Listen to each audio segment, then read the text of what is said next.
Baik, saya mulai saja karena waktunya sudah masuk jam 10 lebih sedikit. Bismillahirrahmanirrahim. Assalamualaikum warahmatullahi wabarakatuh. Waalaikumsalam warahmatullahi wabarakatuh. Innalhamdulillah nahmaduhu wa nasta'inuhu wa nastaghfiruh wa na'udzubillahi min syururi anfusina wa min sayyiati a'malina. May yahdihillahu fala mudhillalah wa may yudhlil fala hadiyalah.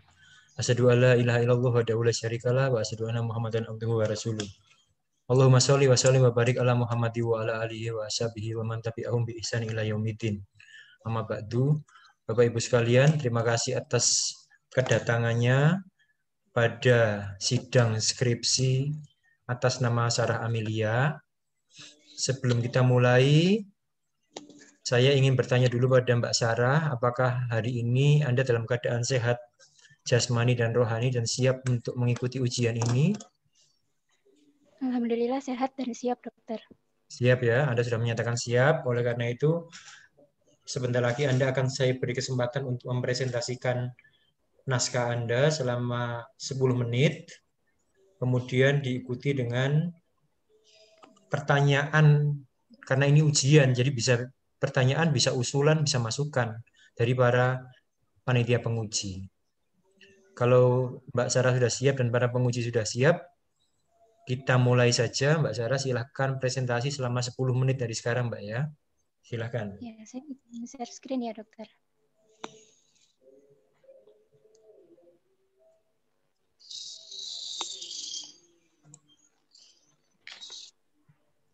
Apakah layar saya sudah terlihat ya, dokter? Tampak, sudah, Mbak. Ya, bismillahirrahmanirrahim. Selamat pagi, dokter. Selamat pagi, Prof. Pada kesempatan pagi ini, saya akan memaparkan terkait penelitian saya, yaitu mengenai perbedaan ekspresi TGF-beta setelah pemberian probiotik Lactobacillus casei shirota secara topikal dan sistemik pada penyembuhan ulcus rheumaticus tikus Wistar.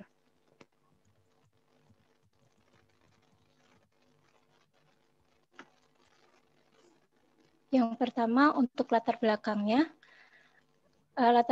di sini yang pertama ialah mengenai ulcus rheumaticus, di mana ini lebih sering dikenal oleh masyarakat sebagai luka, yaitu kerusakan jaringan epitel yang bisa terjadi karena trauma, baik trauma mekanis, trauma kimia, ataupun trauma dari rongga mulut sendiri, misalnya penggunaan piranti ortodonti, penggunaan denture yang tidak sesuai.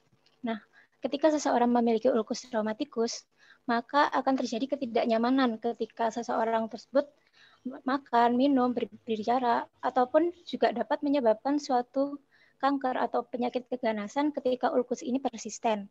Nah, menurut studi yang dilakukan oleh Sunarjo et al. 2015, prevalensi dari ulcus rheumaticus ini sendiri mencapai 15-30%, di mana termasuk angka yang cukup tinggi.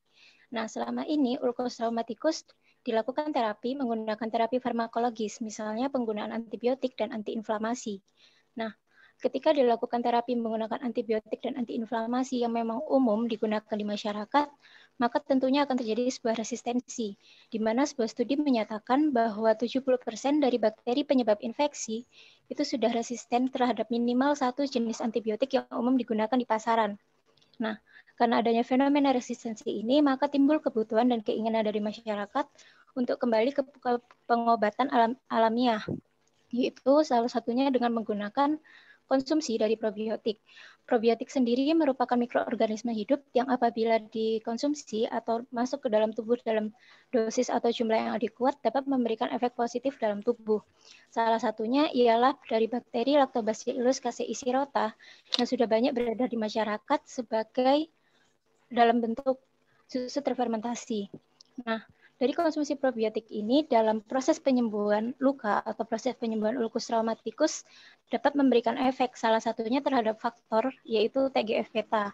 TGF-beta di sini berperan untuk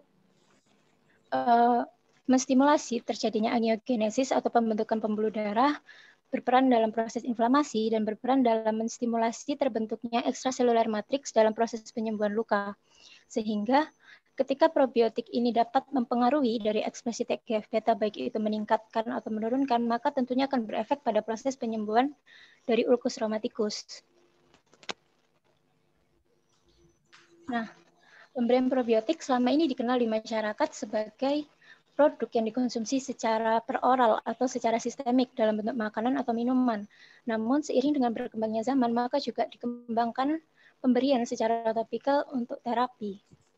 Nah, ketika terjadi perbedaan pemberian dengan cara topikal atau dengan cara sistemik, maka dapat muncul kemungkinan terjadi juga perbedaan terhadap kadar ekspresi dari TGF-beta sebagai salah satu faktor dalam proses penyembuhan luka. Di mana ketika probiotik diberikan secara topikal, maka probiotik ini akan berperan sebagai modulator untuk mengembalikan keseimbangan mikroba ketika terjadi kerusakan pada kulit atau terjadi luka. Nah, sedangkan ketika probiotiknya diberikan secara sistemik, maka mekanisme kerjanya bekerja secara imunomodulasi, yang nantinya akan memberi efek pada proses inflamasi dan penyembuhan luka. Nah, dari latar belakang tersebut timbul rumusan masalah, yaitu apakah terdapat perbedaan ekspresi TGF-beta setelah pemberian probiotik Lactobacillus casei shirota secara topikal dan sistemik pada proses penyembuhan ulcus rheumaticus ticus wistar. Untuk tujuannya, membuktikan adanya perbedaan ekspresi TGF-beta setelah pemberian probiotik Lactobacillus casei shirota secara topikal dan sistemik pada penyembuhan ulcus rheumaticus ticus wistar. Untuk tujuan khususnya, menghitung jumlah ekspresi TGF-beta setelah pemberian secara topikal, menghitung jumlah ekspresi TGF-beta setelah pemberian secara sistemik, dan yang ketiga ialah membuktikan adanya perbedaan ekspresi TGF-beta setelah pemberian secara topikal dan sistemik pada proses penyembuhan ulcus rheumaticus. Untuk manfaatnya, memberikan informasi ilmiah mengenai manfaat probiotik terhadap peningkatan ekspresi TGF-beta dalam proses penyembuhan ulcus rheumaticus. Untuk manfaat praktisnya, untuk pemberian probiotik sebagai terapi alternatif dalam pengobatan luka, dan yang kedua sebagai pengembangan serta peningkatan peran dari probiotik dalam bidang kesehatan pada umumnya dan pada bidang kesehatan rongga mulut pada khususnya. Kemudian untuk kerangka konseptualnya, dari pemberian probiotik secara sistemik terdapat dua jalur, yaitu jalur invasi atau jalur keradangan oleh bakteri patogen gram positif, dan juga jalur dari probiotik, di mana probiotik di sini berperan sebagai induser. Patogen gram positif dan bakteri Lactobacillus casei shirota keduanya memiliki LTA atau lipoteikoik acid pada dinding bakterinya, di mana LTA ini nanti ketika bakteri ini masuk ke dalam tubuh akan berinteraksi dengan TLR atau Toll-like reseptor 2 yang terdapat pada permukaan sel atau permukaan mukosa rongga mulut di sini.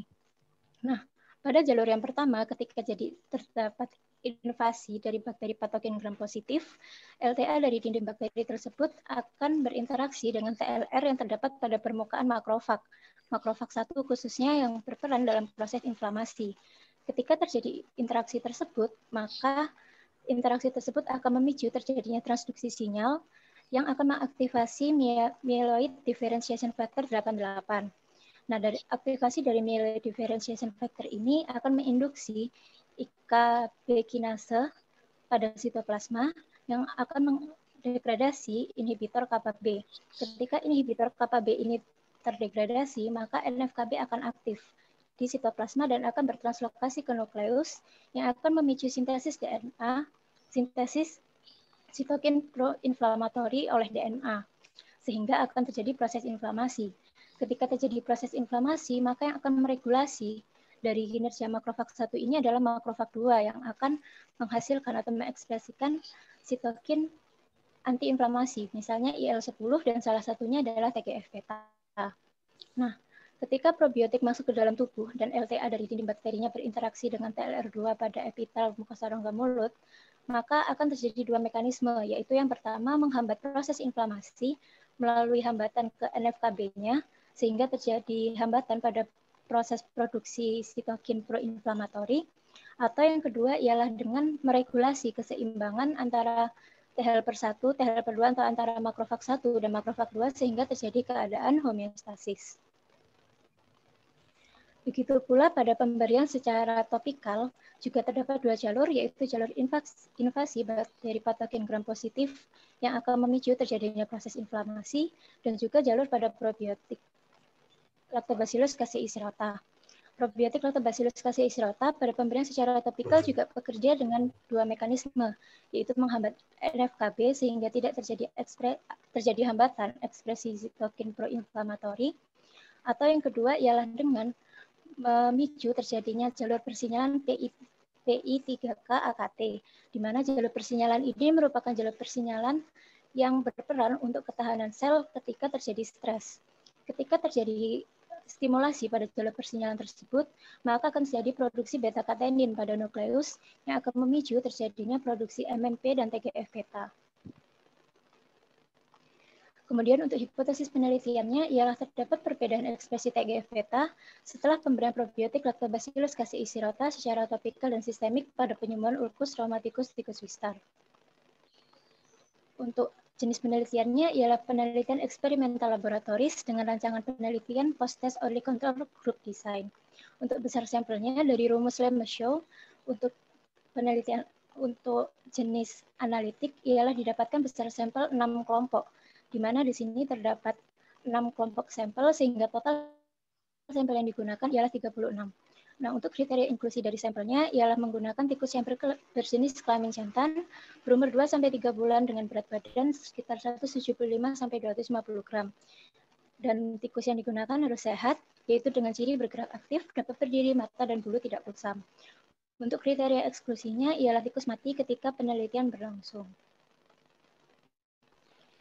Di sini dibagi menjadi 6 kelompok sampel, yaitu kelompok kontrol, perlakuan topikal, dan perlakuan sistemik yang masing-masing dibagi menjadi kelompok dengan pemberian 3 hari dan 7 hari. Untuk kelompok kontrol, merupakan kelompok dengan ulcus rheumaticus pada labial paling insisif inferior yang diberikan aqua steril secara topikal sebesar 20 mikroliter per 20 gram berat badan. Untuk perlakuan topikal, dilakukan pemberian probiotik secara topikal dengan dosis sebesar 10,9 kali 10 pangkat 7 sel per kilogram berat badan pada ulcus rheumaticus.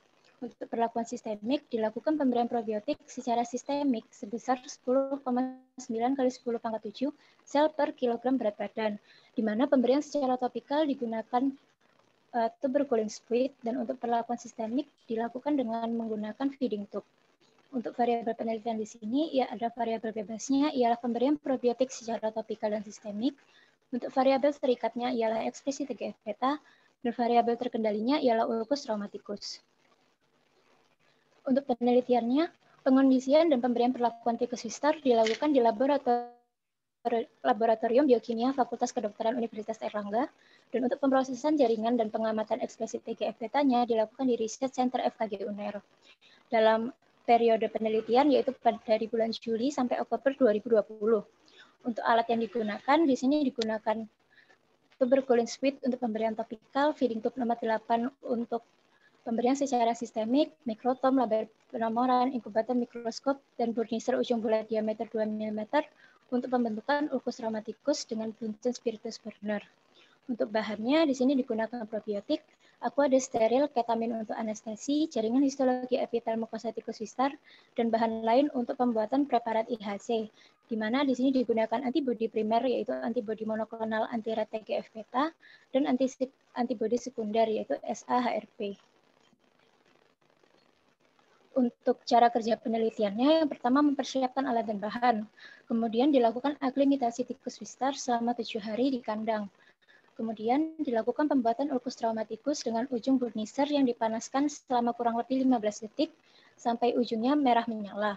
Kemudian ujung burniser yang sudah panas tersebut ditekankan pada mukosa di labial fornix incisif inferior selama kurang lebih 1 detik sehingga akan terbentuk ulcus rheumaticus.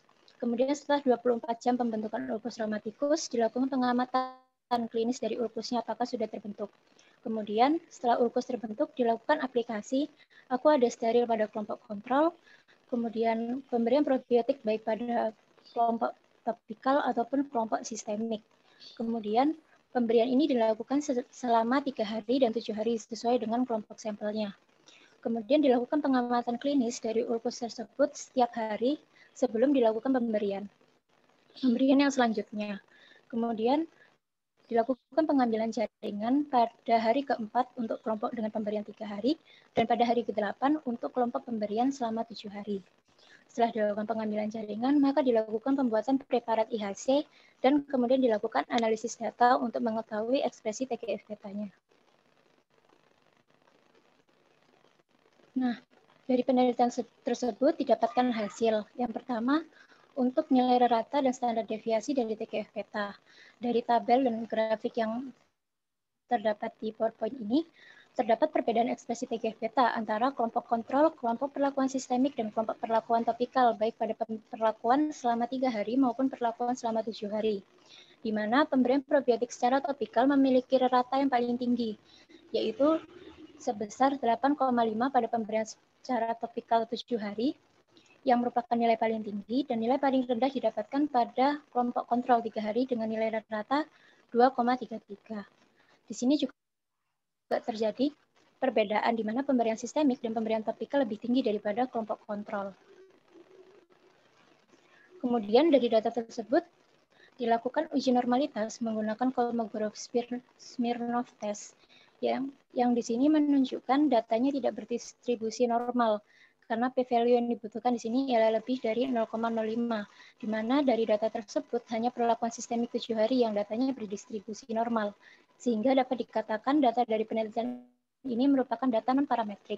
Dan untuk data non-parametrik tidak dapat dilanjutkan dengan menggunakan uji ANOVA, namun dilanjutkan dengan uji Beda-Kruskal-Wallis test, di mana untuk penelitian ini didapatkan bahwa terdapat perbedaan bermakna antar kelompok penelitian.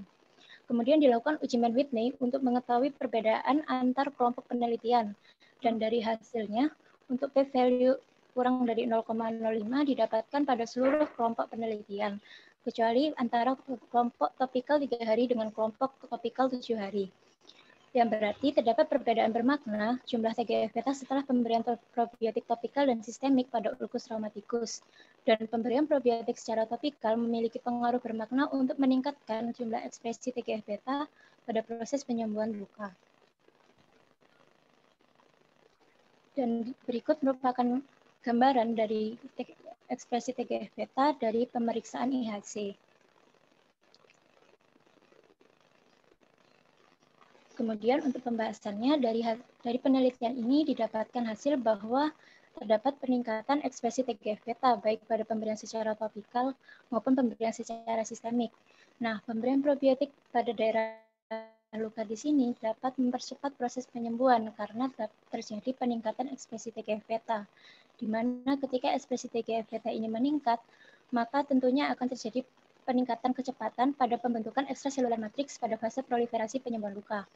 Nah, pernyataan ini didukung oleh penelitian yang dilakukan oleh Foye et al. Pada tahun 2012 dan Han et al. Pada tahun 2019 mengenai pemberian probiotik secara sistemik dan secara topikal, yang menyatakan bahwa pemberian probiotik Lactobacillus sp dapat menstimulasi ekspresi TGF-beta dalam tubuh, baik dalam pemberian secara sistemik dari penelitian Foye et al. 2012 dan pemberian secara topikal dari Han et al. 2019. Nah, pada pemberian probiotik secara topikal tadi terdapat peningkatan ekspresi TGF-beta. Nah, mekanisme terjadinya peningkatan ekspresi TGF-beta dari pemberian probiotik secara topikal yaitu perannya dari probiotik ketika diberikan secara topikal yaitu sebagai modulator untuk mengembalikan keseimbangan mikroba melalui interaksi antara LTA pada dinding bakteri probiotik dengan TLR2 pada epitel mukosa rongga mulut, di mana ketika terjadi interaksi tersebut, maka akan terjadi fosforilasi atau aktivasi dari reseptor TGF-beta, yang kemudian akan mengaktifasi jalur PI3K-AKT yang berfungsi untuk mempertahankan sel ketika terdapat stres. Nah, dari aktivasi jalur ini akan memicu produksi beta-katenin untuk meningkatkan ekspresi MMP dan TGF-beta.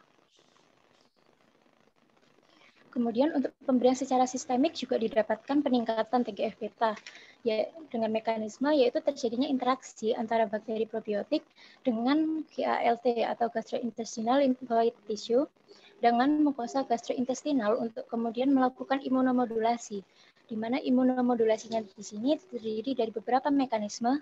Yang pertama ialah dengan menurunkan level protein SMAD7 dan NFKB, di mana kedua protein ini merupakan protein yang berperan dalam jalur persinyalan untuk proses inflamasi. Ketika terjadi penurunan level protein ini oleh probiotik, maka akan terjadi penurunan produksi sitokin proinflamasi.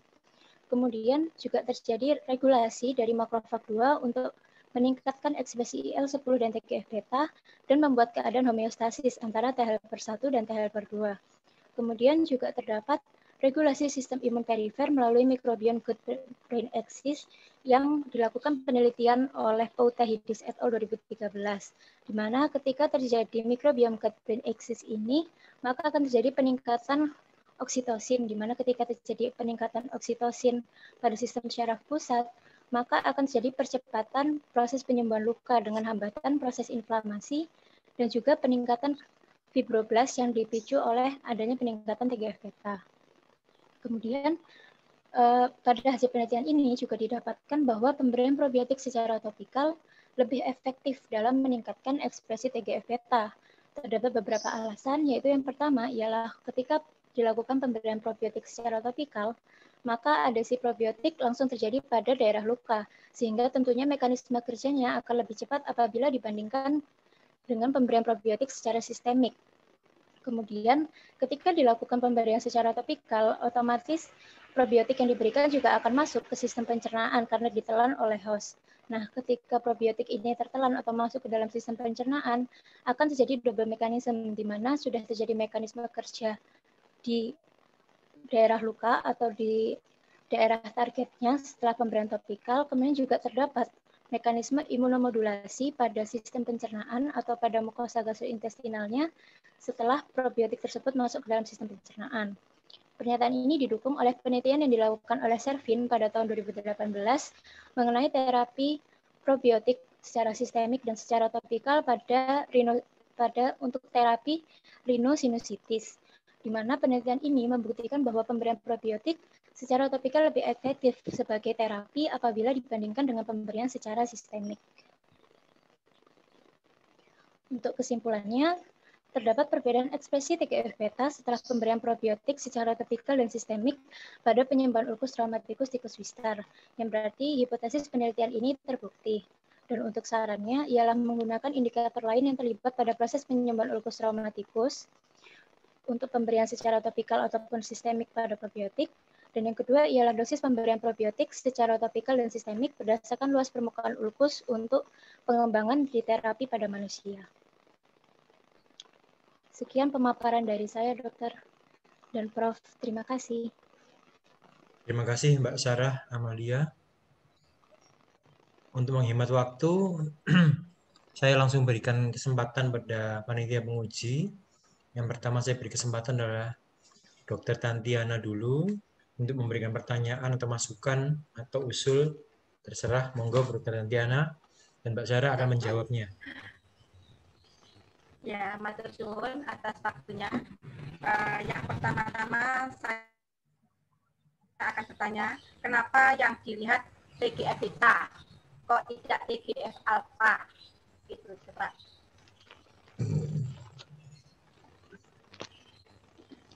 Ya, izin menjawab, Dokter.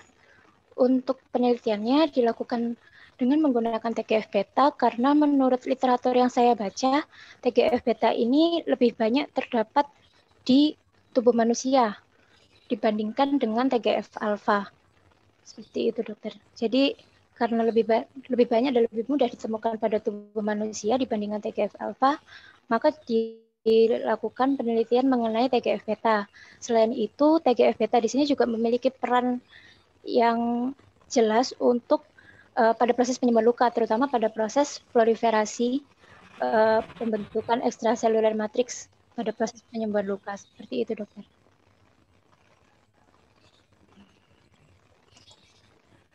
Baiklah. Untuk yang kedua, sebetulnya penelitian ini pada waktu proposal, mungkin Pak Lutfi sama Dr. Oki Aksa sudah masih ingat juga ya. Kalau ini sebetulnya tidak bisa dibandingkan karena metodenya berbeda. Kemarin tuh waktu proposal saya pernah ngomong seperti itu ya. Jadi kalau yang satu dengan sistemik, satunya topikal itu tidak usah diuji, sudah pasti berbeda, Mbak. Jadi penelitian ini katakan dia bukan mubasir, mungkin Anda nanti akan ubah judulnya ya. Jadi kalau orang sudah tahu, kalau ini tidak usah diteliti, sudah pasti berbeda. Ya, yang satunya dioleskan ke tempat target, itu sudah langsung kontak. Satunya masih masuk ke dalam lambung di dalam lambung ada HCl, ya toh, ada enzim-enzim, kemudian nanti masih butuh penyerapan, di transfer ke target itu masih membutuhkan melewati pembuluh darah dan lain-lain, itu akan butuh waktu lama, ya. Jadi sebetulnya ini sudah kemarin saya bilang tidak bisa dibandingkan. Jadi kalau ini tetap dipakai, mungkin nanti judulnya yang akan dirubah, ya. Mungkin efektivitas gitu ya. Nanti dibicarakan sama pembimbing mungkin, ya. Jadi ini sudah pernah dibahas kemarin itu, ya. Kemudian kan yang satu dipakai sediaannya apa? Sama-sama cairan apa satunya pakai seperti ini, salep gitu Mbak, yang di topikal itu. Sama-sama cairan dokter, cuman metode pemberiannya aja yang berbeda. Nah itu, ya. Kalau topikal yang efektif, kita lihat saja seperti kita kalau membius pasien, ya. Kebetulan Anda mungkin belum praktek. Kalau yang sudah praktek mungkin tahu, ada yang topikal, anestesi topikal itu supaya dia efektif, dia harus tetap bertahan di tempatnya. Biasanya diberikan dalam bentuk salep, ya. Kalau cairan begitu dia ditetes akan ditelan sama si tikus itu. Terlebih lagi kalau dia kan mudah larut dalam saliva, ya. Itu nanti kalau Anda meneliti mungkin ya, topikal dalam bentuk cairan sama gel, nah itu bisa dibandingkan dosis yang sama-sama topikalnya. Itu pun kalau orang-orang yang kritis seperti orang-orang ESA itu kan ngerti komposisi gini, itu ya ngeyel gitu loh. Tetapi paling tidak kan sama-sama ditempelkan, gitu ya. Jadi ada kalanya supaya efektif itu tidak kita tes gitu. Mungkin dengan kasa itu dikasih obat, ditempelkan dalam waktu 10 menit di tempat luka, itu lebih efektif, ya. Jadi itu yang saya dan dosisnya apa beda Mbak antara yang kamu berikan dengan yang di topikal sama yang di sistemik? Untuk dosisnya sama dokter, menggunakan 1,09/10⁻7 atau sekitar 0,16 mili untuk partikusnya antara pemberian sistemik dan pemberian secara topikal. Ya, makanya itu berdosis yang sama. Biasanya kalau untuk topikal itu memang dosisnya lebih rendah daripada sistemik, ya. Seperti itu. Nanti tolong dibicarakan, mungkin ini ya tidak salah, tapi mungkin judulnya yang agak dirubah.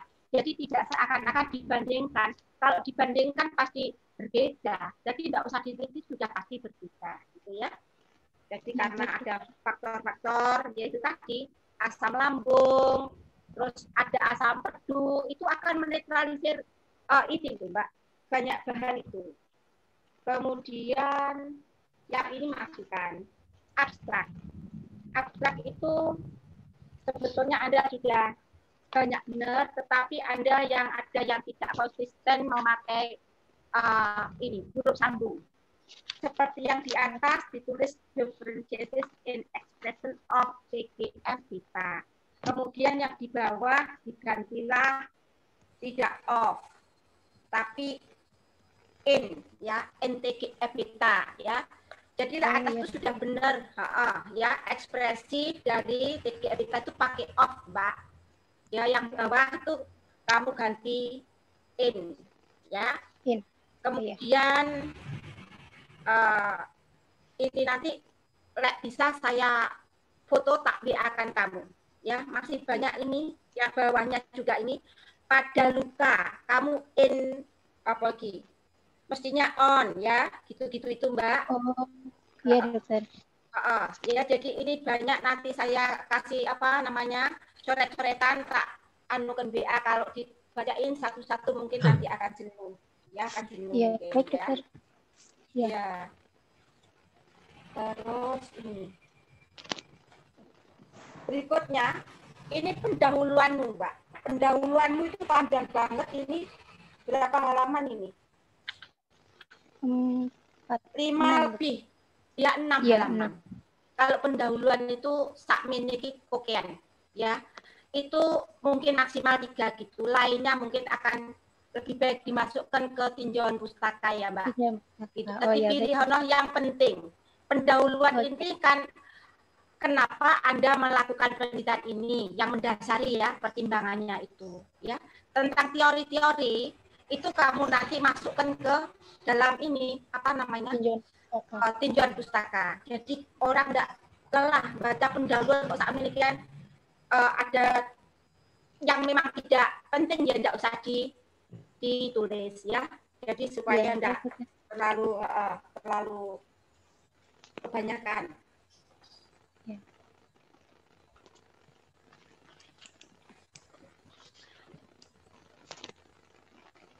Oh, ini tadi sudah ya. Jadi dosis sistemik tadi di sini dibuat sama ya, Mbak, dengan apa? Iya. Sama, itu dasarnya pakai apa kamu? Kok pakai dosis segitu? Ya, jadi dosis yang di sini itu saya mengikuti studi dari Utami et al. Yang juga melakukan penelitian pada pemberian secara probiotik secara sistemik. Nah, dosis yang digunakan di sini digunakan 1,09 kali 10⁻⁷ itu dianggap sebagai dosis yang sudah memberikan efek terapeutik dan tidak toksik ketika diberikan pada tikus seperti itu.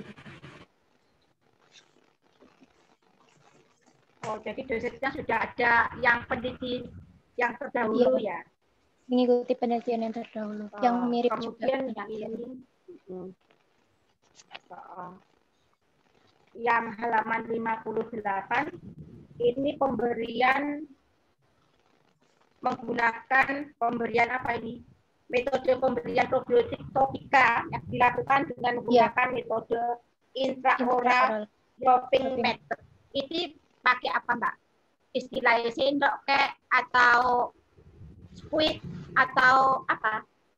Menggunakan squid dokter untuk intraoral. Berapa mili? Berapa mili itu? Tetesannya? 0,16 mili per tikusnya.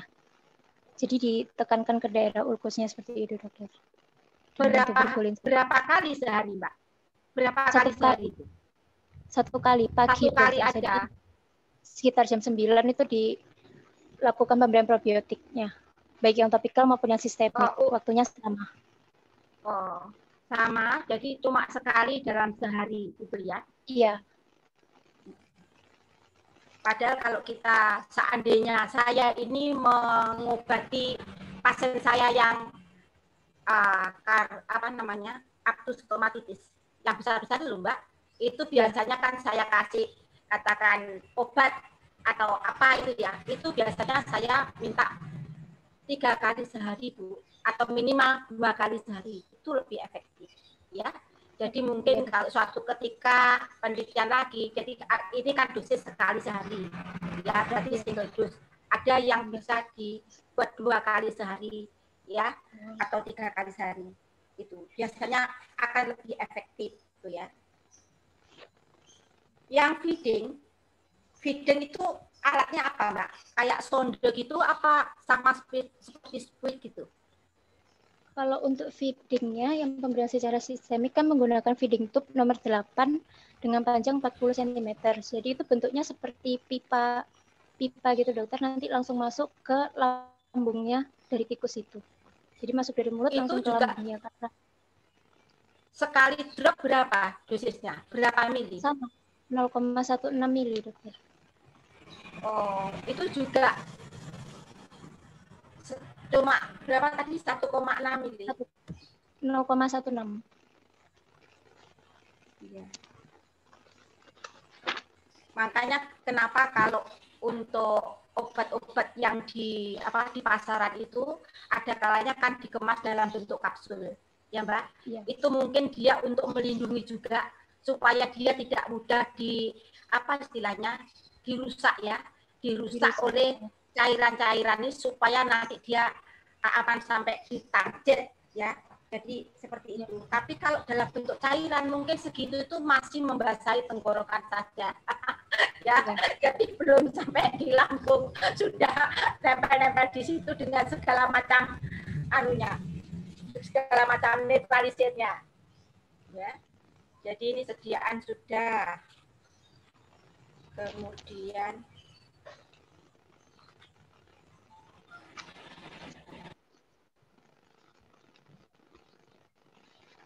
kamu tadi sudah membahas baik banget ya, antara sekian, mungkin sebagian tertelan, mungkin sebagian itu sudah kamu bahas.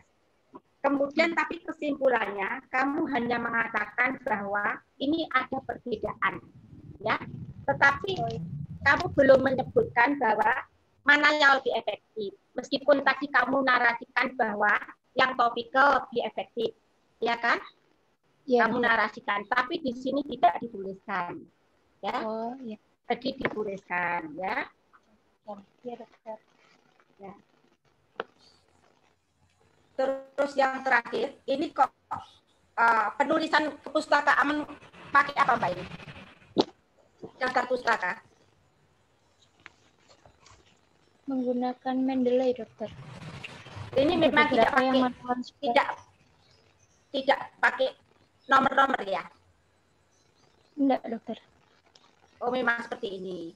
Memang ada yang pakai nomor, ada yang, oh ya sudah. Saya pikir lupa, ya. Ya sudah, kalau seperti itu saya rasa saya cukup, Pak Oki. Ya. Mungkin nanti ada yang meneruskan pertanyaan saya. Matur suwun sangat. Terima kasih atas pertanyaannya dan usulannya yang sangat baik, Bu Tanti. Yang saya percaya ini akan meningkatkan kualitas dari tulisan dari Sarah Amelia ini. Selanjutnya saya pada Pak Wadek 2, Bapak Dr. Muhammad Lutfi. Dipersilahkan Pak Lutfi, monggo. Baik, terima kasih Dr. Oki atas waktu yang diberikan. Saya ucapkan selamat kepada Sarah Amelia ya di masa pandemi. Alhamdulillah saudari bisa melakukan suatu penulisan skripsi dengan melakukan suatu penelitian dan sudah memberikan hasil yang mungkin nanti akan bisa memberikan manfaat tentunya nantinya untuk proses penyembuhan luka, ya, proses penyembuhan luka karena trauma. Jadi di sini karena ini ujian, maka Sarah, kami ingin melakukan pertanyaan kepada Sarah yang mungkin saudara bisa jawab langsung. Yaitu yang pertama tentang probiotik ini. Sarah mengangkat satu topik probiotik sebagai satu alternatif untuk mempercepat proses penyembuhan luka. Nah, begitu nggak Sarah? Iya, benar. Probiotik ini di samping probiotik itu kan ada prebiotik dan ada simbiotik ya. Kenapa? Apakah Sarah bisa menjelaskan dari ketiga itu di mana perannya yang memiliki peranan-peranan tertentu misalnya ya, termasuk di sini adalah simbiotik dan sebagainya, simbiotik maupun prebiotik. Alasan utama Sarah dalam melakukan suatu penelitian ini tentu memiliki sesuatu yang dapat memberikan satu manfaat tentunya. Apakah Sarah bisa menjelaskan ini tentang ketiga materi yang saya sampaikan tadi? Probiotik itu apa, kemudian biotik itu apa? Ini merupakan suatu dasar alasan mengapa kalian mengangkat satu prebiotik sebagai suatu bahan penelitian saudara. Ya, izin menjawab dokter. Jadi di sini saya menggunakan probiotik itu karena probiotik sendiri itu merupakan produk yang umum di masyarakat, terutama kan karena ada dalam bentuk makanan dan minuman. Nah, untuk prebiotik ini menurut literatur yang saya baca merupakan komponen dari makanan yang dapat menginduksi pertumbuhan atau aktivitas dari mikroorganisme yang menguntungkan. Sedangkan untuk simbiotik ini merupakan gabungan dari prebiotik dan probiotik yang juga dapat memberikan efek yang menguntungkan bagi tubuh. Nah, alasan utama saya menggunakan probiotik ini tadi karena yang pertama itu tadi probiotik merupakan produk yang familiar di masyarakat. Juga probiotik ini memiliki setiap strain-nya itu memiliki sifat yang spesifik sehingga ingin dilakukan penggalian lagi terhadap masing-masing dari sifat strain spesifik itu apa yang dapat memberikan efek pada tubuh. Nah, di sini saya menggunakan pada proses penyembuhan luka. Selain itu, probiotik ini karena sering dikonsumsi oleh masyarakat, jadi dapat sering dikonsumsi sebagai masyarakat juga karena menggunakan bakteri asam laktat di sini, maka dapat memberikan meskipun sama seperti prebiotik dan simbiotik itu juga tetap dapat memberikan efek yang positif. Dan karena penggunaan probiotik ini lebih umum menurut saya, dokter, jadi saya menggunakan probiotik. Ya, berdasarkan alasan yang sudah kalian sampaikan tadi, bahwa kalau misalnya ada satu pertanyaan, apakah Saudari Sarah setuju kalau misalnya simbiotik ini juga memegang peran, simbiotik misalnya, ini juga memegang peranan penting dalam proses penyembuhan luka? Setuju enggak kira-kira? Setuju, dokter, karena simbiotik ini sendiri juga bisa meningkatkan sistem imun dari hostnya, dokter, melalui alterasi mikroorganisme dan sebagainya. Terima kasih. Kemudian menginjak pertanyaan kedua, Sarah. Ini Sarah melakukan suatu aplikasi ya, tentunya ini membedakan antara pemberian topikal maupun pemberian secara sistemik. Tadi sudah disampaikan sama Dr. Tanti bahwa pemberian sistemik itu adalah suatu pemberian yang tentu akan banyak faktor-faktor yang menyebabkan tidak efektifnya suatu pemberian sistemik, karena di dalam suatu sistem yang ada di dalam tubuh ini ada beberapa komponen-komponen yang mungkin bisa menetralisir dan sebagainya.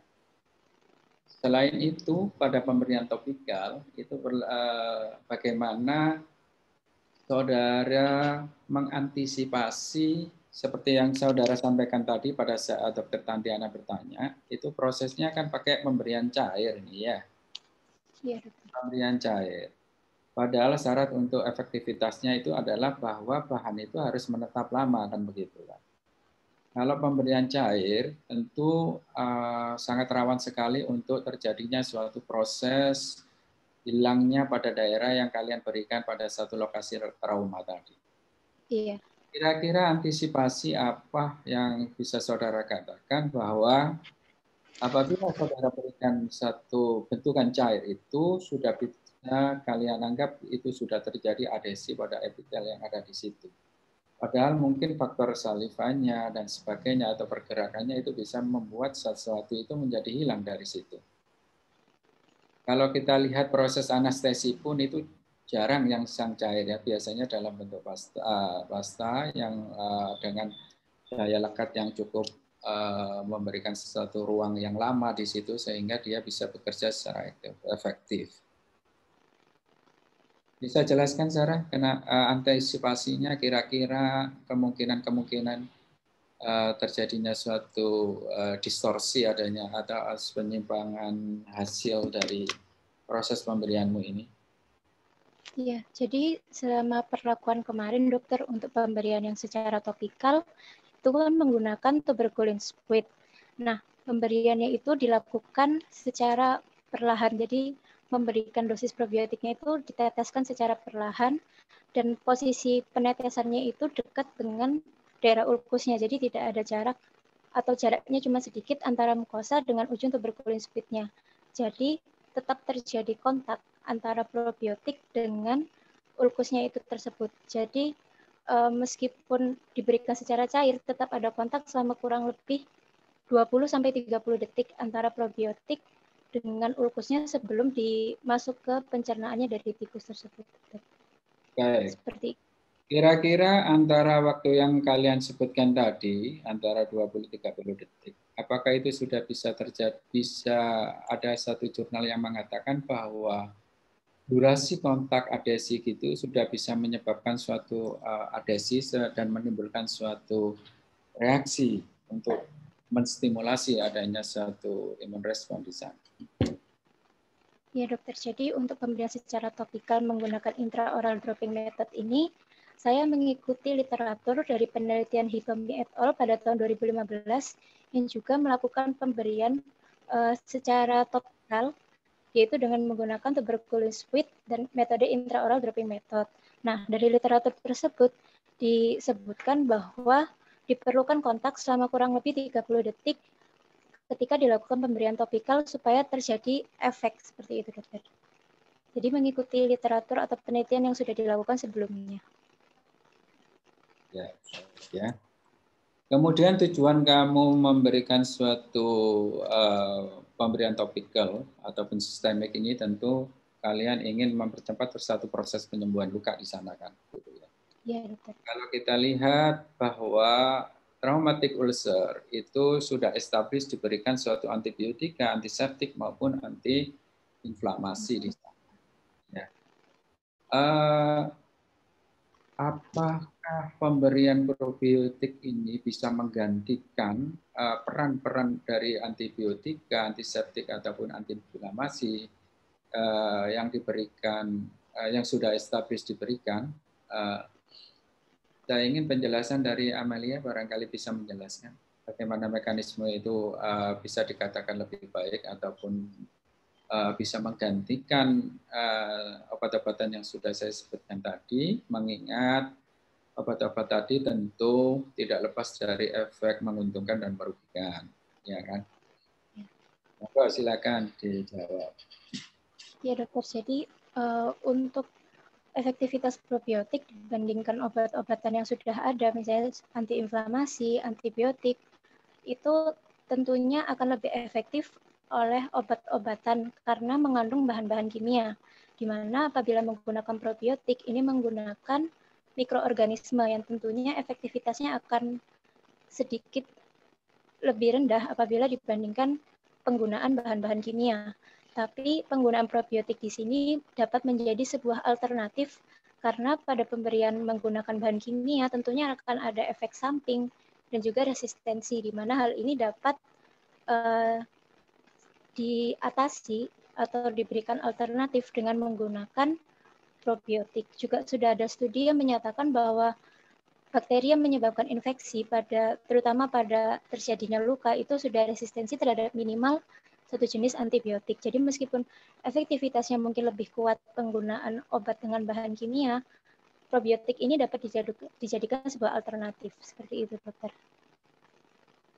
Baik.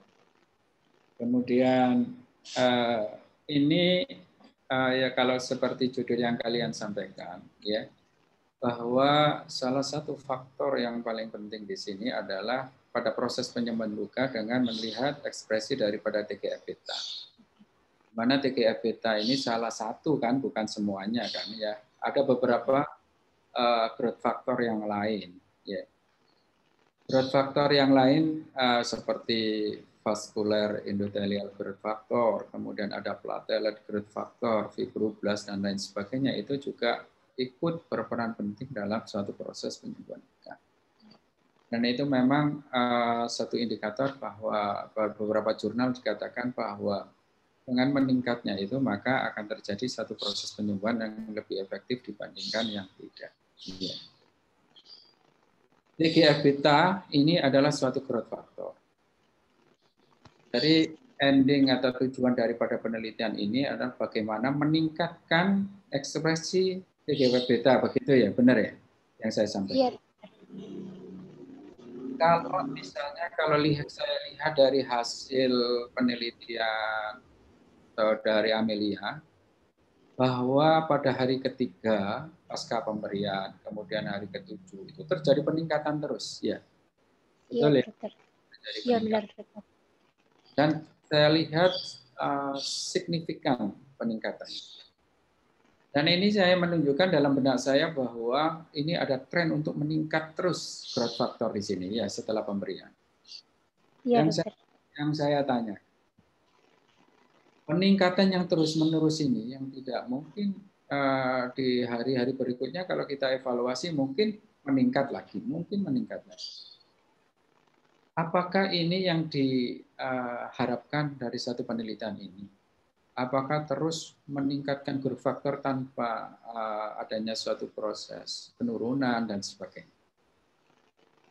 Apakah peningkatan yang terus meningkat ini bisa dikatakan berdampak baik?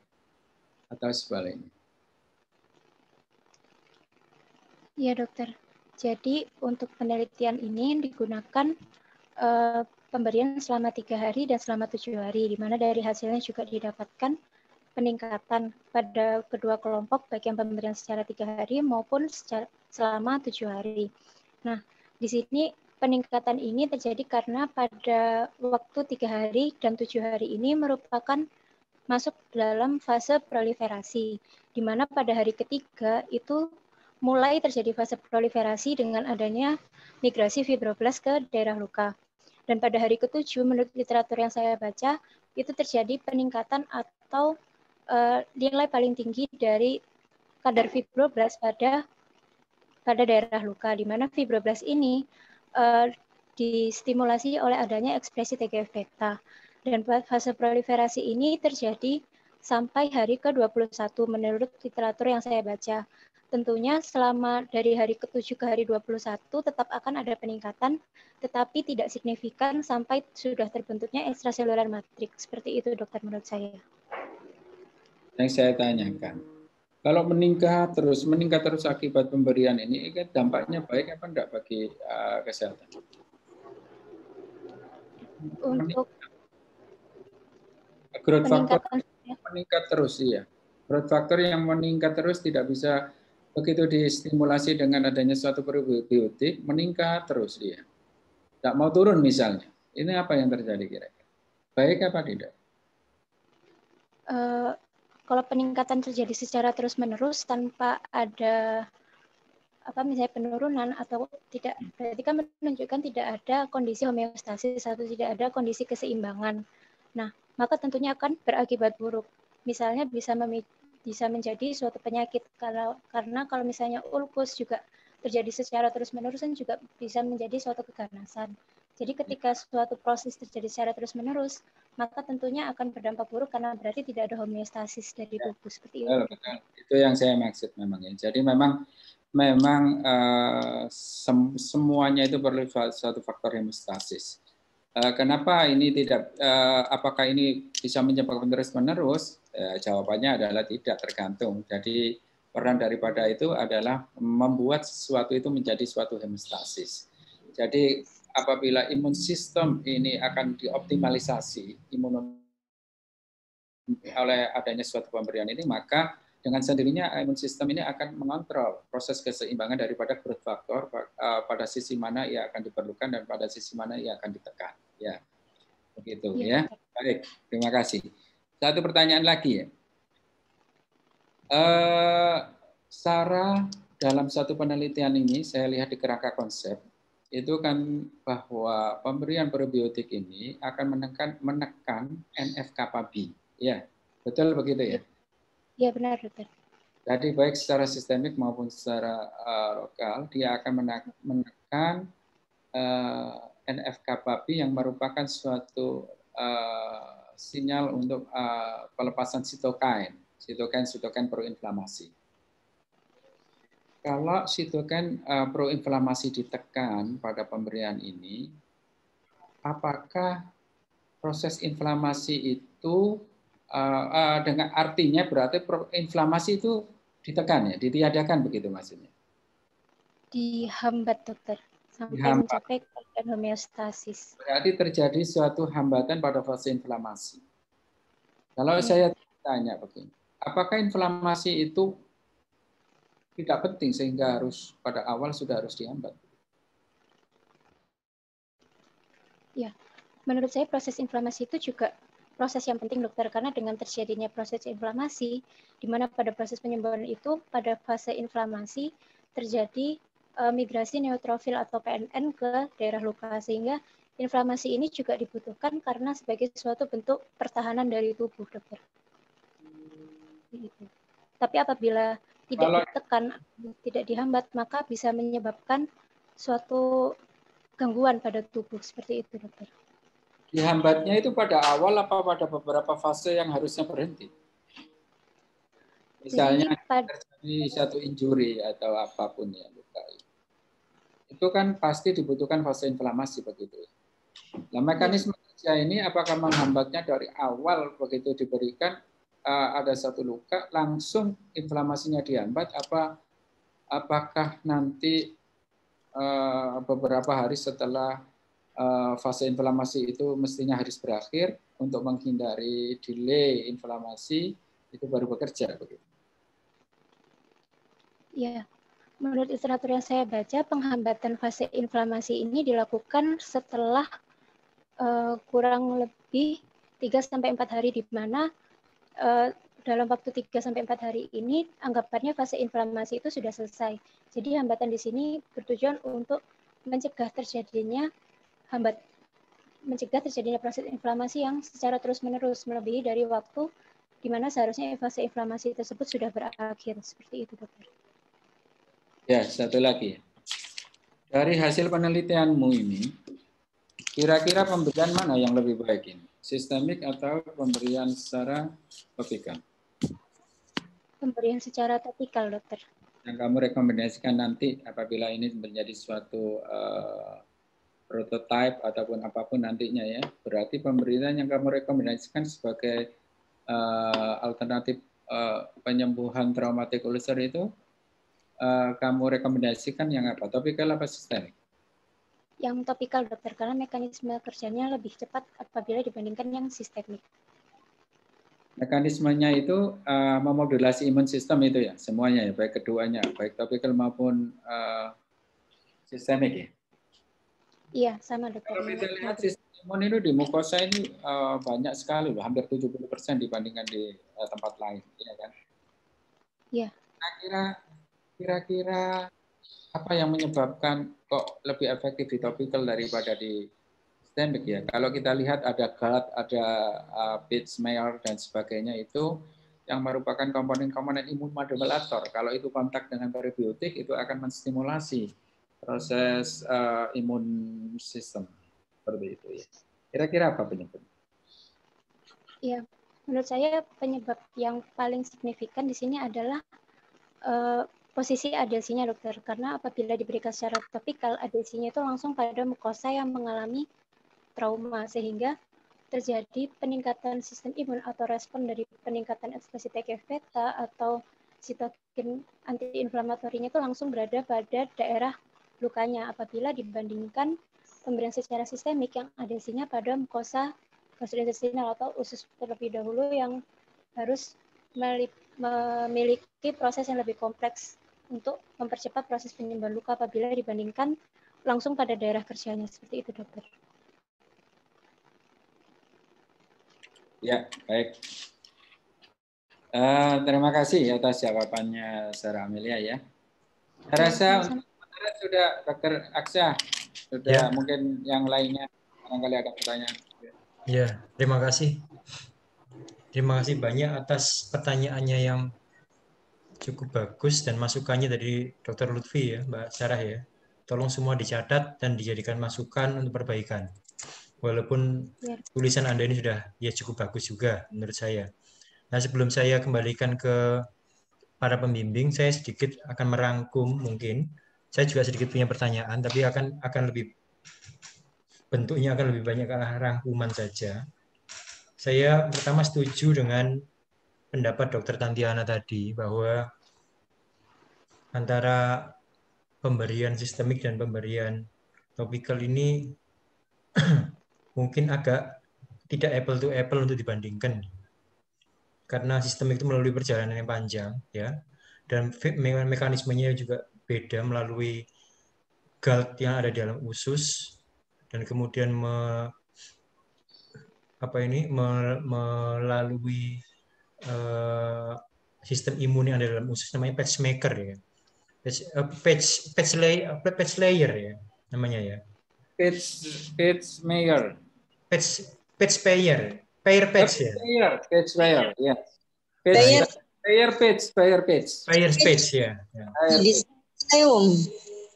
Kalau sistemik itu melalui payer page dan kalau topikal sama sekali tidak melalui jalur itu.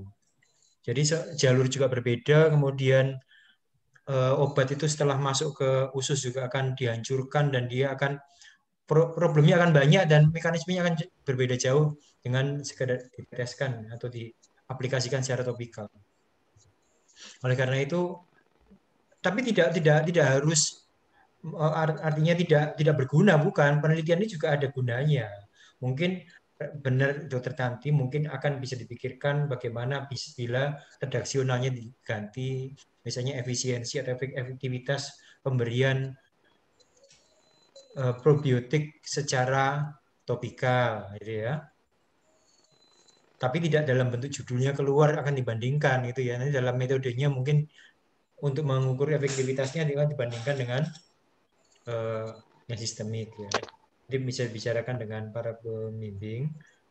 Ini sudah sangat bagus, ya. Kemudian yang kedua adalah saya juga ingin mengkonfirmasi yang disampaikan Dokter Tanti juga Dokter Lutfi tentang bentuk cair ini bagaimana kira-kira. Bagaimana saudara bisa menuliskan, ditambahkan di situ bahwa memang bentuk cair itu mempunyai daya tahan yang cukup, tidak perlu dijadikan bentuk misalnya gel dan lain-lain, ya. Karena ini mengundang pertanyaan pada waktu mungkin nanti akan publikasi, ya. Saya yakin mungkin ada jawabannya, cuma mungkin belum ditulis di sini, ya. Kemudian saya juga akan mengkonfirmasi tentang abstrak dalam bahasa Inggris ini. Saya lihat grammar dan strukturnya salah semua. Ya bukan semua tapi banyak, gitu ya. Jadi nanti akan saya bantu untuk mengkoreksi sebelum ini publish ke publik, nanti bisa diperbaiki, ya, supaya strukturnya dan grammarnya benar. Kemudian saya juga sepakat dengan Dr. Tantiana bahwa di pendahuluan ini juga terlalu panjang, Mbak, ya. Jadi pendahuluan latar belakang itu isinya adalah problem apa sekarang yang sedang dihadapi yang terkait dengan judul ini. Misalnya problemnya adalah tingginya angka traumatic ulcer. Disampaikan aja studi-studi yang lalu dan saat ini traumatic ulcer itu berapa sih angkanya? Yang datang ke RSGM itu berapa orang dari sekian pasien, ya. Kalau syukur-syukur ada datanya di Riskesdas, ya. Mungkin karena traumatic ulcer itu bukan penyakit yang serius, saya juga nggak yakin ada di Riskesdas apa enggak. Minimal Anda punya data yang datang di RSGM ini berapa orang dalam 1 tahun untuk traumatic ulcer. Jadi kita bisa memberikan kesan pada pembaca bahwa traumatic ulcer adalah suatu masalah. Nah, karena suatu masalah kesehatan, maka itu hanya ditulis paling 2 paragraf saja cukup, ya. Kemudian berikutnya apa yang telah dikerjakan di dunia kedokteran gigi, pengobatannya apa, kortikosteroid ya bisa, obat kumur ya bisa, antibiotik ya bisa, kelemahannya apa. Ada mengatakan kelemahannya mungkin paparan bahan kimia. Kalau dikatakan sebagai kelemahan nggak apa ditulis asal ada dasar teorinya, kemudian resistensi antibiotik dan lain-lain. Itu 2 paragrafnya cukup. Kemudian solusi yang Anda tawarkan apa? Oh, solusi yang Anda tawarkan adalah probiotik misalnya. Berdasarkan penelitian yang terdahulu, probiotik ini bermanfaat untuk meningkatkan sistem imun, sehingga berpotensi untuk bisa meningkatkan penyembuhan luka di rongga mulut, dalam hal ini adalah ulcus traumaticus. Sudah, itu aja. Dan belum pernah, ada kasih kata-kata belum pernah dilakukan perbandingan uji efisiensi efektivitas probiotik bentuk topikal dalam mengobati ulcus traumaticus. Sehingga pada penelitian kali ini penulis ingin melihat efektivitasnya. Ya. Baik, Dokter. Itu aja. Jadi hanya beberapa paragraf aja cukup. Inti menulis permasalahan kan itu. Masalahnya apa dunia kesehatan saat ini, apa yang sudah dilakukan apa, dan ini antara yang sudah dilakukan dengan masalah itu kan nanti ada gapnya, nggak ketemu. Masalahnya adalah ulcus traumaticus yang banyak, yang sudah dilakukan adalah obat ini yang ada kelemahannya, lah kita menganjurkan solusinya. Solusinya berupa obat-obatan alam misalnya. Sudah, selesai. Kemudian langsung pada problem statement di rumusan masalah. Udah selesai, itu bagus, nggak terlalu panjang dan langsung pada inti penulisan. Kemudian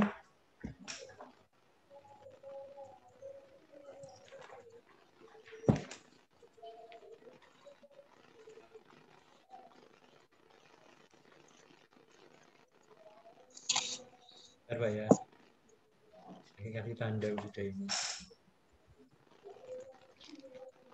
Nah, saya tertarik dengan yang halaman 75, Pak. Ini sedikit banyak karena saya juga mengajar endokrin. Anda mention ada yang disebut dengan microbiome gut brain axis. Ini suatu ilmu yang sangat update sebenarnya.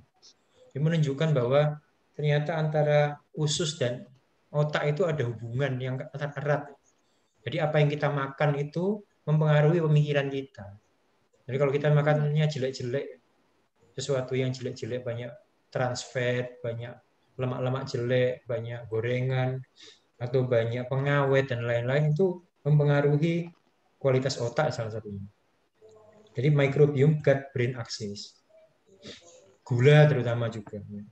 Nah, Anda tulis di sini bahwa mekanisme microbiome gut brain axis di mana neurotransmitter berupa oksitosin dimediasi melalui nervus vagus menuju sistem saraf pusat atau melalui pembuluh darah untuk dapat mempengaruhi sistem imun tubuh. Saya agak sulit mencerna kalimat ini, Mbak. Karena pertama, oksitosin itu sudah diproduksi ingat perhatian Pak Aldo, Pak. Oksitosin itu diproduksi di hipofisis posterior, itu sudah di saraf pusat. Kok menuju saraf pusat? Ya. Bahwa dia dibawa oleh nervus vagus bisa-bisa aja, karena nervus vagus itu bisa sensorik, bisa motorik. Lebih banyak ke motorik mestinya. Ya. Atau melalui pembuluh darah untuk mempengaruhi sistem imun tubuh. Jadi sebetulnya yang menghasilkan oksitosin ini siapa? Kok dibawa ke otak untuk mempengaruhi sistem imun tubuh? Yang paling mungkin itu begini. Yang paling mungkin, saya terus terang belum mempelajari ini ya. Sependek pengetahuan saya, oksitosin itu hormon yang dihasilkan di hipofisis posterior yang berguna untuk proses reproduksi, aktivitas seksual. Ya. Kebahagiaan seseorang, kita berdekatan dengan orang-orang yang kita cintai itu ada rasa bahagia ya.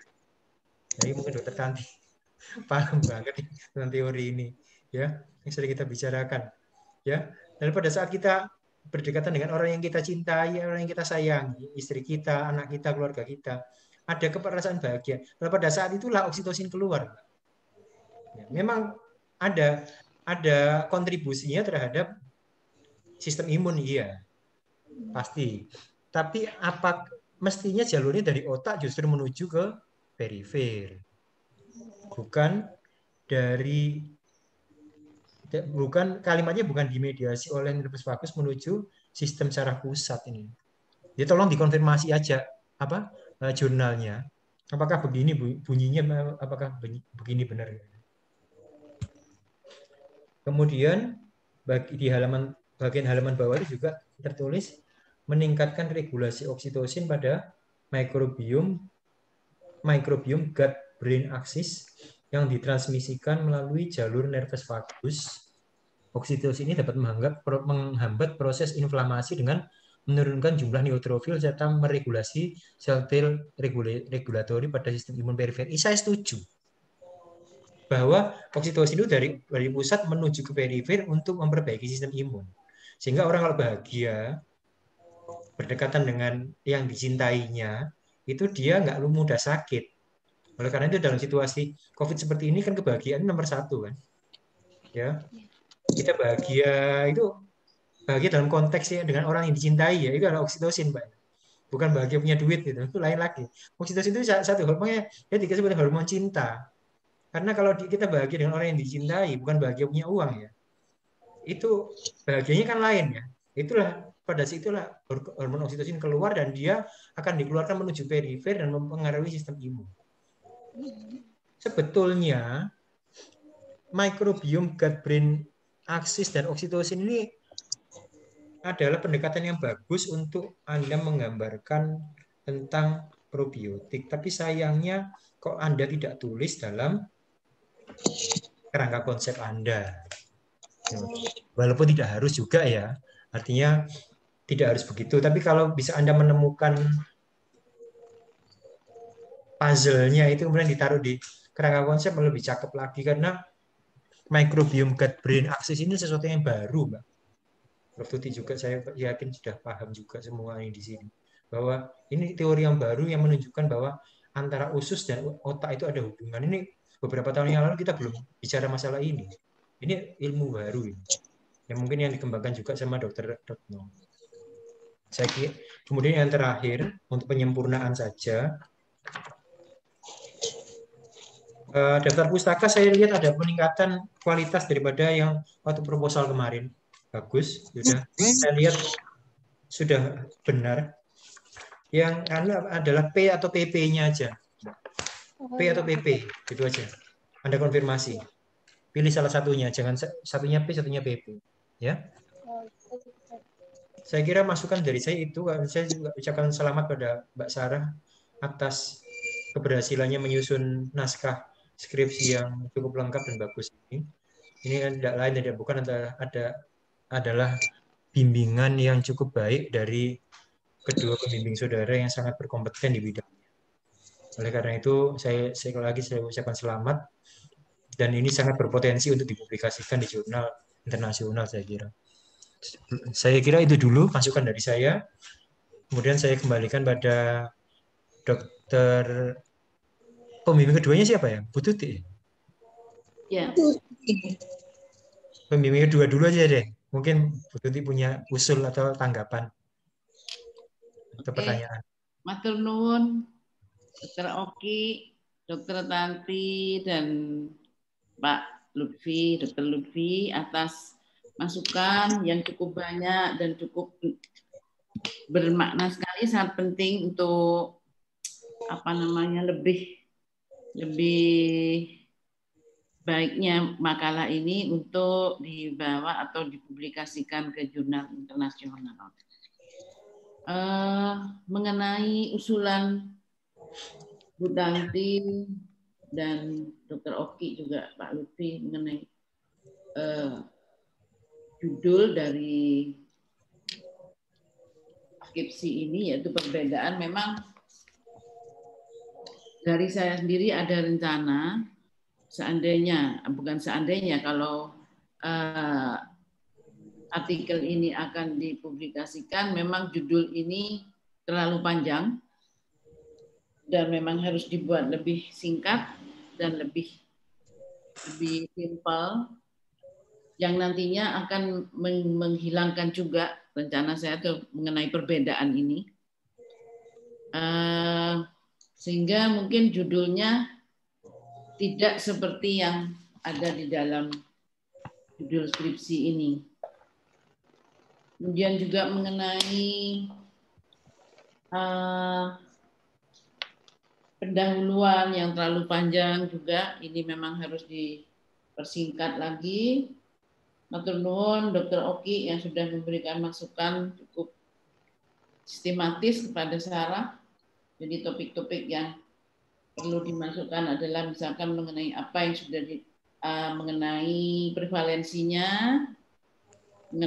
prevalensi dari traumatic ulcer ini bagaimana di Indonesia, khususnya misalkan di RSGM, kemudian apa yang sudah dilakukan di bidang kedokteran gigi, kemudian solusi yang ditawarkan apa itu. Jadi Sarah tidak perlu terlalu panjang membuat pendahuluan seperti ini sampai berapa halaman. Mengenai perbaikan nanti karena ini nanti pada tanggal 20, kalau tidak salah 28 harus diserahkan dalam bentuk hard copy dan soft copy-nya mungkin. Apa betul begitu Pak Kadep, Pak Oki? Iya Bu, betul. Betul. Jadi ini Sarah masih ada waktu cukup untuk memperbaiki, untuk menjadi lebih bagus skripsi. Ya. Saya rasa itu mungkin Bu Anis barangkali. Ya Bu Anis, silakan kalau ada pertanyaan. Kalau nggak ada ya nggak apa-apa. Iya. Terima kasih Dr. Aksa. Bismillahirrahmanirrahim. Assalamualaikum warahmatullahi wabarakatuh. Alhamdulillah. Allahumma shalli wa sallim ala sayyidina Muhammad wa ala ali sayyidina Muhammad. Allahumma rabbi shrah li sadri wa yassir li amri wa hlul 'uqdatam min lisani yafqahu qawli, amma ba'du. Alhamdulillah, kalau saya mendengarkan proses ujian ini mulai dari awal sampai dengan akhir, tadi sudah Sarah sudah memaparkan dengan baik ya alasan background penelitiannya, kemudian hasil penelitiannya, kemudian menjelaskan hasil penelitian itu dalam kerangka konsep juga dan dalam pembahasan. Tapi tentunya ada beberapa masukan dari 3 penguji tadi yang nanti bisa kita pertimbangkan untuk perbaikan dari naskah skripsi ini. Kalau tidak salah kemarin sudah dipublikasi nggih Prof Tuti? Begini, jadi ini untuk karena persyaratan, kalau tidak salah saya mendengar dari Dokter Rini waktu itu, persyaratan untuk dapat mengikuti wisuda itu harus submit atau harus accepted. Accepted ya. Nah, accepted. Jadi itu saya belum tahu pasti apakah itu ada perubahan atau memang tetap seperti itu, sehingga saya mengambil suatu alternatif karena penelitian ini yang sudah dipresentasikan oleh Sarah ini dengan menggunakan IHC pemeriksaannya, di mana pemeriksaan IHC itu dilakukan di Research Center yang membaca dan yang membuat itu sangat ya istilahnya crowded ya, sehingga memerlukan waktu yang lama, pembacaannya juga hanya 1 orang, Prof. Retno, kemudian hasil juga bisa antri, sehingga saya khawatir ini tidak selesai pada waktunya sehingga bimbingan saya tidak bisa mengikuti wisuda. Karena itu saya mengambil alternatif bahwa variabel yang dipakai di sini kan TGF beta. Kemudian saya tambahkan yang lebih simpel dengan pemeriksaan HE, yaitu untuk Sarah waktu itu pembuluh darah dan fibroblas. Nah, sehingga karena pemeriksaan HE lebih cepat, hasilnya juga sudah lebih awal dan sekarang sudah disubmit di European Journal of Dentistry dan sekarang sudah dalam proses review untuk yang punya Sarah. Sedangkan yang punya Rindu dimasukkan ke veterinary word dan sekarang juga lagi review. Jadi nanti hasilnya yang Sarah ini yang yang TGF beta dan si Rindu itu TNF alpha, mungkin akan saya masukkan publikasi tersendiri, nanti akan digabung lagi dengan variabel yang lain, sehingga Sarah dan Rindu ini sudah tugasnya untuk publikasi sudah selesai, sudah sudah tinggal menunggu untuk accepted-nya. Ya. Saya rasa itu yang bisa saya sampaikan. Baik. Prof. Tuti, saya lanjut sedikit. Ya. Kemudian terkait dengan cara penulisan, memang ada beberapa yang masih perlu diperbaiki, Sarah. Jadi saya mencatat ada beberapa perbaikan ya. Kemudian tentang pembuatan pendahuluan. Memang pendahuluan itu idealnya paling banyak terdiri dari 4 paragraf. Ya nggak apa-apa, cuma kalau membaca dari penelitiannya Sarah ini, naskahnya Sarah ini, orang jadi bisa belajar banyak gitu ya, lengkap, komplit, komplit gitu. Jadi bisa buat belajar nanti teman-temannya ya tentang fisiologi ya, perbaikan luka gitu ya, penyembuhan luka. Saya rasa mungkin itu Dr. Aksa. Nanti masukan dari penguji, nanti insya Allah kami pertimbangkan untuk perbaikan dari penulisan naskah skripsi ini. Terima kasih. Mohon izin ada masukan sebentar. Okay. Terkait yang dikhawatirkan tentang publikasi, itu Prof. Tuti. Yeah. Kalau melihat ceritanya Prof. Tuti, insya Allah alhamdulillah Sarah tidak ada masalah ya ini ya. Cuma untuk yang lainnya mungkin ini begini, Prof. Tuti, saya sempat bicara sama Wadik 1 kemarin tentang syarat untuk accepted. Memang benar, persyaratan ini belum bergeser, jadi accepted. Cuman permasalahannya begini, kemarin dari pihak Wadek 1 belum menentukan apakah materi dari yang dengan Dr. Topan tentang itu apa tentang metode penelitian gitu, Sarah. Sudah menulis suatu naskah yang akan sudah di-accepted sama Dr. Topan ya, betul ya? Oh iya, sudah pernah dokter waktu semester 5. Itu nanti itu yang sama Dr. Tovan itu Prof. Tuti sudah di-accepted kalau tidak salah di satu jurnal. Ya, benar ya, Sarah? Benar ya, Sarah? Benar. Iya, sudah. Jadi mungkin nanti kalau ada kendala di situ proses yang di metodologi penelitian yang oleh Dr. Topan itu bisa dipakai sebagai syarat. Oh ya, alhamdulillah kalau begitu. Jadi kan sekarang ini masih under review ini. Saya takut ya. Prof, ini masih belum jadi keputusan ya. Artinya sudah ada wacana ke sana kalau memang ada kendala yang dari MedPen itu yang bisa dipakai sebagai. Nggih, matur nuwun. Saya juga kepikiran ini karena ternyata reviewnya cukup banyak ini yang punya salah hampir berat sekali ini apa namanya European Journal Dentistry sekali rumit sekali saya sampai pusing ini. Itu Q2 itu Prof memang sulit. Perbaikannya banyak sekali dan detail sekali. Ya, jadi seperti itu Prof informasinya yang bisa saya sampaikan terkait tentang syarat judicium. Tetapi sekali lagi ini belum jadi satu keputusan ya, tetapi wacananya sudah ke sana. Wacana ya. Jadi nggak ada masalah ya Sarah untuk proses persyaratan wisuda nggak ada masalah sebenarnya ya. Karena bisa dipakai gitu ya.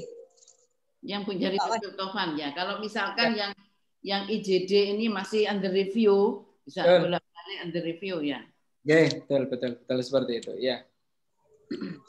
Baik kalau gitu, Sarah ya. Mbak Sarah saya masukkan ke waiting room dulu ya. Oh iya, baik dokter. Kita mau merapatkan tentang kelulusan saudara ini ya. Iya, baik dokter. Ya, Mbak Sarah sudah nggak ada. Sekarang kita bicarakan tentang kelulusannya Mbak Sarah ini. Kira-kira bagaimana, tidak ada kendala? Kalau tidak masalah, insya Allah tidak ada masalah. Pintar anaknya, ya. Pintar, bagus anaknya, rajin. Selama ini juga baik. Bu Anis, form penilaiannya belum ya Bu Anis? Nanti saya kirimkan, insya Allah. Baik. Kalau kita semua bulat tentang kelulusan Mbak Sarah ini tanpa panjang lebar, kita masukkan saja ya Mbak Sarah ya. Nah, kita langsung bicarakan ya.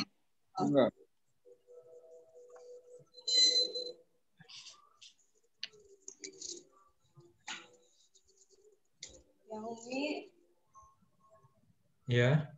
Halo, Mbak Sarah sudah di sini? Ya, sudah. Oke.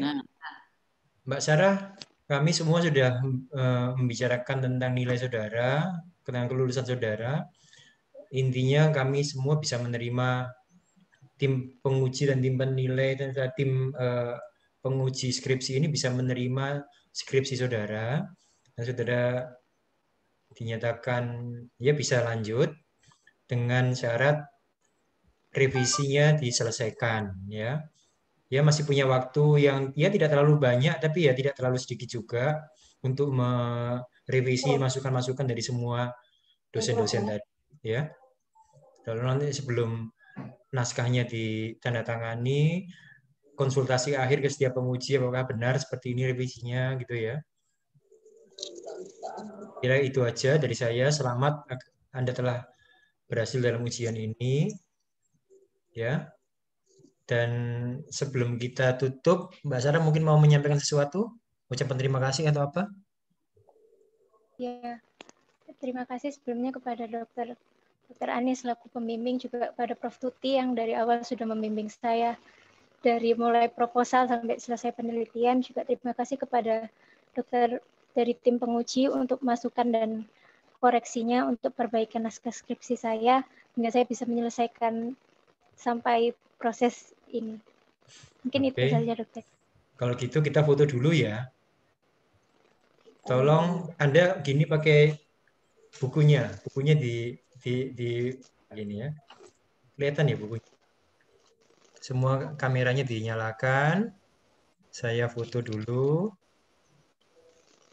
Pak Lutfi mungkin bisa menghadap ke kamera, Pak Lutfi. Baik, siap. Oke, 1, 2. 1, 2. Oke, bagus. Sebentar saya cek dulu, Mbak ya. Ya, selamat ya Sarah ya. Ya, terima kasih dokter. Baik, oke. Hasilnya bagus fotonya untuk untuk dokumentasi departemen ini. Saya ucapkan selamat pada Mbak Sarah Amelia dan saya ucapkan selamat juga pada para pembimbing.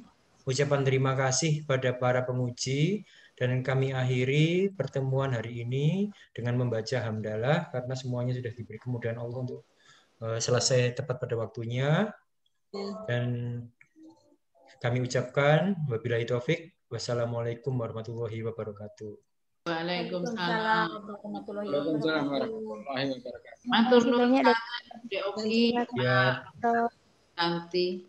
terima kasih. Selamat Mbak Sarah. Prof. Terima kasih dokter. Terima kasih Prof. Lutfi, Bu Tanti, terima kasih kehadiran dan masukan. Selamat Sarah ya. Ya, Selamat terima baca. kasih banyak Prof. Ya, nanti kita kontak lagi bis ini ya. Sarah keren, bagus. Jadi naskahnya bagus, presentasinya bagus. Tadi sesi tanya jawab juga bagus. Keren. Terima kasih dokter. Sebentar. Saya tutup ya. Terima kasih. Yeay.